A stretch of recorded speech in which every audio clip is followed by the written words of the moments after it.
Hello everyone, আজকের রেসিপিতে থাকছে কবুতরের মাংস। আর এই সুন্দর কবুতরের বাচ্চা দুইটা আজকে রান্না করব। খুব সাধারণভাবে রান্না করার চেষ্টা করেছি, তবে স্বাদ হবে অসাধারণ। সাথে থাকছে একটা সিক্রেট মশলার রেসিপি। শুরুতেই কবুতরের বাচ্চা দুইটা জবাই করে নিয়ে এসেছি। আর গরম থাকতে থাকতে যেটা করব, এই বাচ্চাগুলোকে পরিষ্কার করে নিব। যদি কবুতরের বাচ্চা জবাই করে সঙ্গে সঙ্গে পরিষ্কার করে নেন, সেক্ষেত্রে এখানে কোনো গরম পানি দিতে হবে না। এভাবে এক সাইড থেকে ধরে টেনে টেনে সমস্ত পাখা এমনিতেই উঠিয়ে ফেলতে পারবেন, খুব সহজেই উঠে যায়। অনেক আপুরাই আছেন যারা কখনোই কবুতর রান্না করেননি, পরিষ্কার কিভাবে করতে হয় সেটাও জানেন না। তাই আমি এই ভিডিওতে শুরু থেকে সমস্ত কিছু শেয়ার করেছি। আচ্ছা, আমি খুব সুন্দরভাবে সমস্ত পাখা উঠিয়ে ফেলেছি। আর এখানে যদি সামান্য একটু পাখা থেকেও যায়, সেটা এগুলো ছ্যাঁকা দেওয়ার পরে এমনিতেই দেখা যাবে। তখন পরিষ্কার করতে আরও বেশি সুবিধা হয়। আচ্ছা, চুলার উপরে এভাবে একটু ছ্যাঁকা দিয়ে নিতে হবে। খুব বেশিক্ষণ ধরা যাবে না, তাহলে আবার পুড়ে যাবে, তখন খেতে ভালো লাগবে না। একটু ঘুরিয়ে ঘুরিয়ে কয়েক সেকেন্ড করে ধরে রাখলেই হয়ে যাবে। আর হাতে যদি তাপ লাগে, সেক্ষেত্রে চুলার উপরে এভাবে 10 থেকে 15 সেকেন্ডের জন্য রেখে দিতে পারেন, তাহলেও হবে। চুলার আঁচটাকে খুব বেশি বাড়ানোর দরকার নেই, মিডিয়ামে রাখলেই চলবে। দুই পিঠ এরকম একটু করে ছেঁকে ছেঁকে তারপরে নামিয়ে নিব। আর এই ছ্যাঁকা দেওয়ার ফলে আরও যে ছোট ছোট পশমগুলো শরীরে থাকে না, সেগুলো খুব সুন্দরভাবে স্পষ্টভাবে দেখা যায়।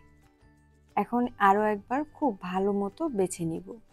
অনেকেই হয়তো ভাবছেন এত ঝামেলা না করে চামড়াটা আলাদা করে ফেলে দিলেই তো হয়ে যায়, তবে কবুতরের চামড়াতেই বেশি মজা। আচ্ছা, নিজের পছন্দ মতো কেটে নিলাম, খুব ভালো করে পরিষ্কার করে নিয়েছি। এখন একটা কড়াইয়ের মধ্যে দিয়ে দিব তেল।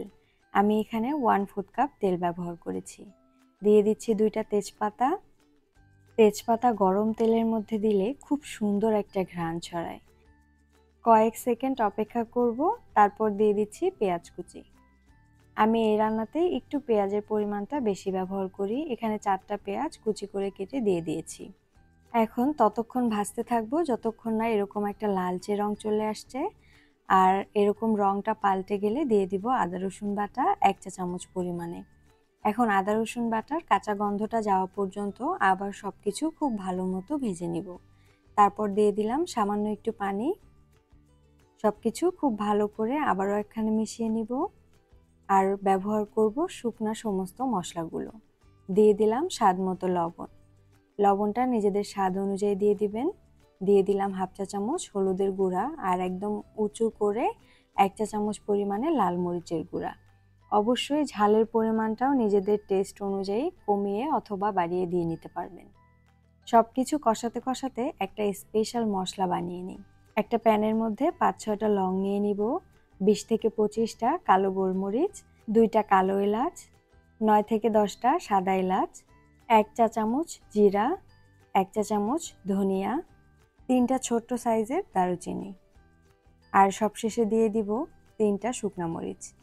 এখন সব কিছুকে খুবই হালকা আঁচে ভেজে নিতে হবে। খুবই হালকা আঁচে ভাজবেন, যাতে মশলাগুলো একদম পুড়ে না যায়। ভাজা হয়ে গেলে ঠান্ডা করে গুঁড়া করে নিতে হবে।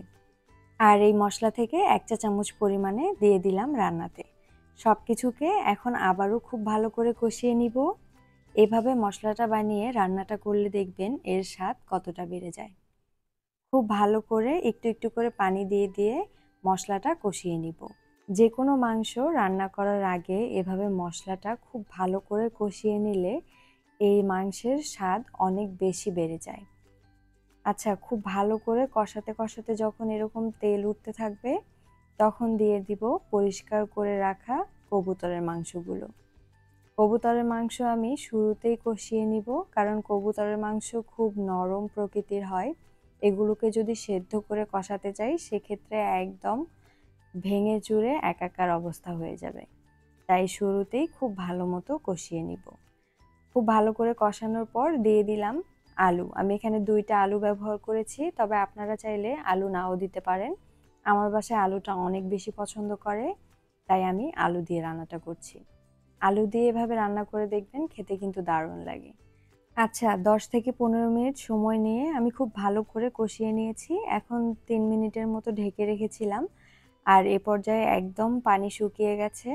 আমি আবারও খুব ভালো করে ২ থেকে ৩ মিনিট কষিয়ে নিব। আর একটা জিনিস খেয়াল রাখবেন, কষানোর সময় যাতে কোনো মসলা পুড়ে না যায় বা লেগে না যায়। একটু, একটু করে পানি দিয়ে কষাবেন, সেক্ষেত্রে মসলাটাও পুড়ে যাবে না আর কষানোটাও অনেক সুন্দর হবে।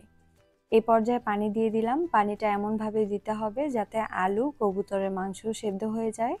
আর যতটুকু ঝোল রাখতে চাচ্ছেন সেই ঝোলটাও যাতে পরিমাণ মতো থাকে। সেটা নিজেদেরকে বুঝে দিতে হবে। অনেকে আছেন ঝোল পছন্দ করেন না, তারা চাইলে শুকনা শুকনাও করতে পারবেন। আস্ত কিছু কাঁচামরিচ দিলাম ওটা ফ্লেভারের জন্য। আর তারপরে ১০ থেকে ১২ মিনিটের মতো চুলার জালটাকে মিডিয়ামে রেখে রান্নাটা করে নিয়েছি। আরও ২ মিনিটের মতো আমি চুলার উপরে রাখবো, তারপর নামিয়ে নিলেই হয়ে যাবে।